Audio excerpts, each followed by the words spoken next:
Alikula fare. Alikula fare.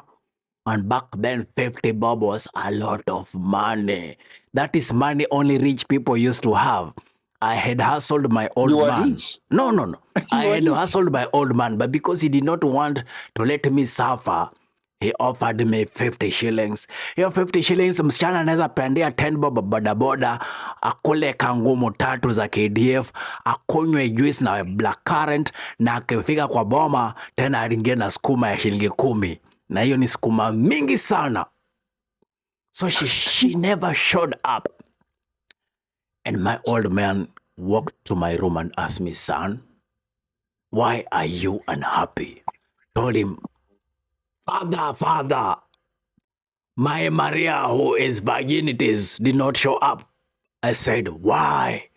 Why did she do this to me? My father told me, son, I'm gonna tell you one thing. Huyo ni mmoja tu, wanawake ni wengi, utamaliza.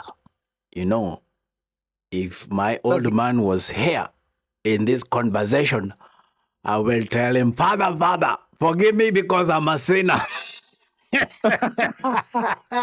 Gold FM. Let the music play.